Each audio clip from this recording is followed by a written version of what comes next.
Pidamos al Espíritu Santo que nos asista en la comprensión de su palabra. Ven, Espíritu Santo, llena los corazones de tus fieles y enciende en ellos el fuego de tu amor. Envía, Señor, tu Espíritu y renovarás la faz de la tierra. Amén. Se pueden sentar.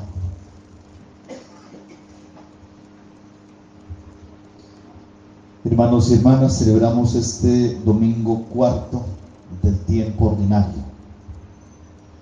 En este año que hemos iniciado, la Iglesia nos propone el Evangelio según San Marcos.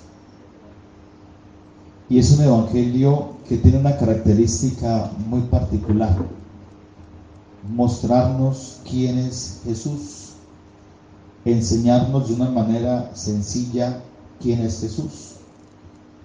Cuando San Marcos compuso su Evangelio, la comunidad cristiana vivía una situación muy difícil. Estaba siendo perseguida por el emperador. Muchos cristianos habían sido sacrificados por los romanos. Y esta situación generaba en cierta manera dudas sobre si creer o no creer en Jesús, o qué consecuencias tiene creer en Jesús. Si yo voy a morir allá devorado por los leones, o si voy a morir en una paila de aceite hirviendo, ¿qué sentido tiene creer en Jesús si no me salva? Si no me saca de las garras feroces de los romanos que nos quieren asesinar. Y Marcos comienza a escribir para mostrar que el creer en Jesús es una realidad que nos ayuda a superar cualquier dificultad, cualquier situación de la vida. Este año 2018 para nosotros en nuestra diócesis de Cúcuta tenemos la gracia de reflexionar sobre un lema que durante los días de Navidad vivimos en la escuela de Jesús.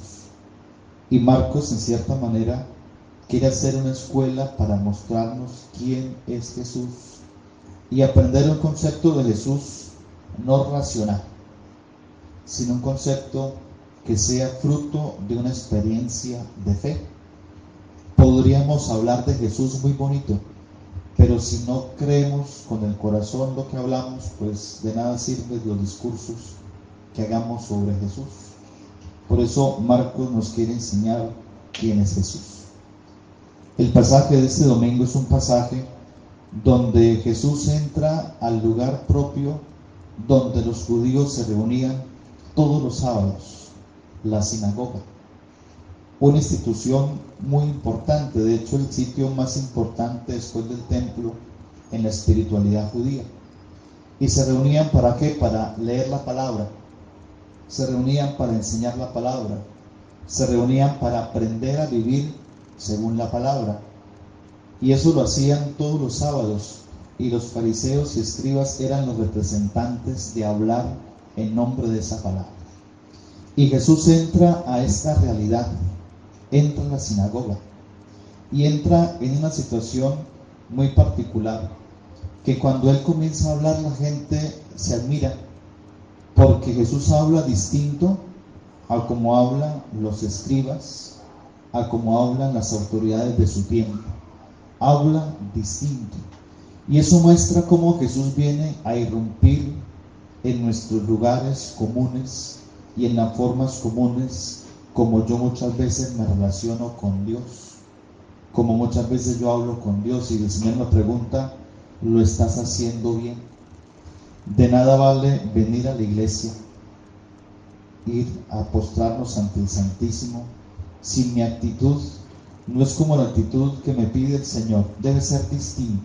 Cuando yo ore, dice Jesús en San Mateo, cuando tú ores, entra a tu cuarto y que nadie vea que tú estás orando, sino que solamente tu Padre en secreto vea lo que tú estás haciendo, ya que los escribas y fariseos oraban de pie y a grandes voces para que la gente los viera. Jesús pide una manera distinta de orar, así como de ayunar, así como de hacer la ofrenda, pero sobre todo cómo vivir una vida, no según para que nos vean, sino según el querer y la voluntad de Dios.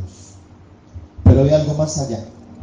Se presenta un hombre, dice el texto de San Marcos, con un espíritu maligno y se puso a gritar. Para la Escritura, cuando nos encontramos con estas figuras de espíritus malignos, nos referimos a cualquier discapacidad con la que la persona puede adquirir, ya sea por su enfermedad física o psicológica. Aquí se escribe un hombre con una característica particular. El texto no define qué clase de espíritu maligno. El texto griego diría un espíritu impuro, para mostrarnos que cualquier situación que nos hace a nosotros caer en una discapacidad. Los antiguos veían en cada situación de maldad un espíritu. Los antiguos, cuando la medicina no se había desarrollado, cualquier situación de dolor podría ser un espíritu.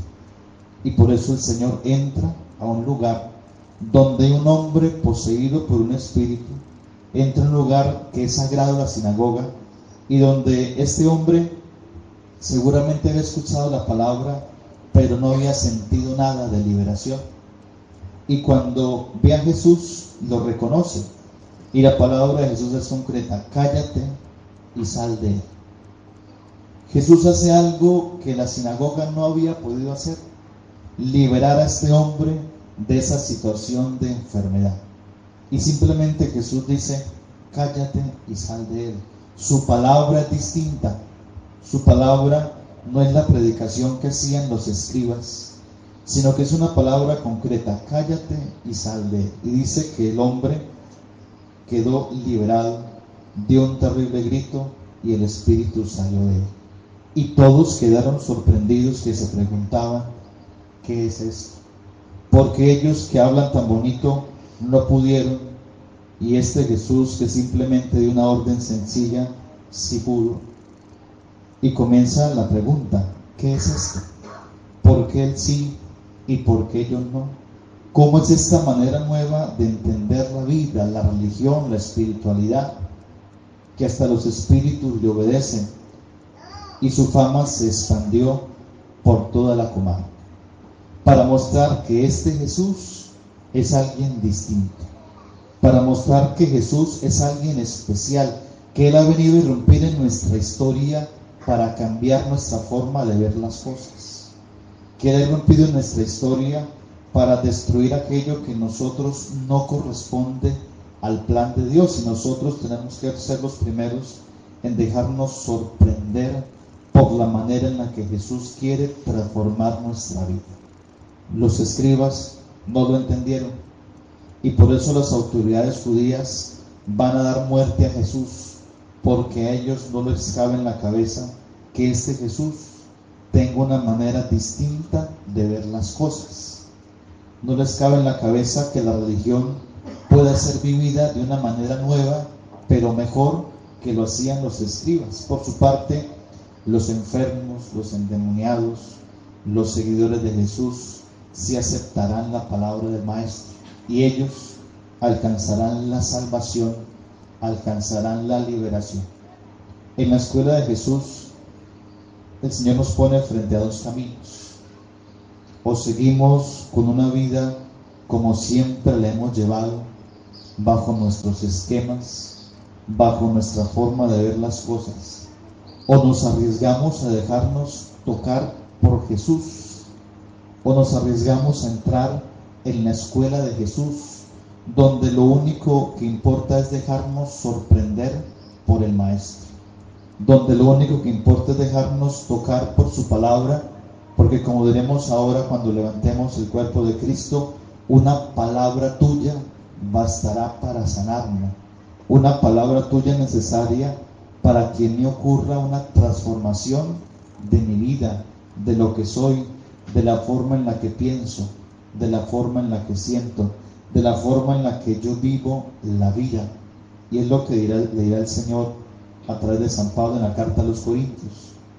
Debemos vivir nuestra vida sirviéndole a Dios sin distracciones, es decir, sabiendo que aunque yo esté en este mundo con dificultades, con problemas, con obligaciones, al final lo que importa es dejarme transformar por la palabra del Señor y escuchar la voz de Dios que me invita a hacer la voluntad del Padre Celestial. El salmista colocaba una intención: escucharemos, oh Dios, la voz de tu Hijo. Y si escuchamos a Dios, vamos a encontrar la verdadera libertad. Si escuchamos a Jesús, vamos a descubrir la plenitud en nuestra vida. No sigamos buscando respuestas de la manera en que nosotros lo hacemos.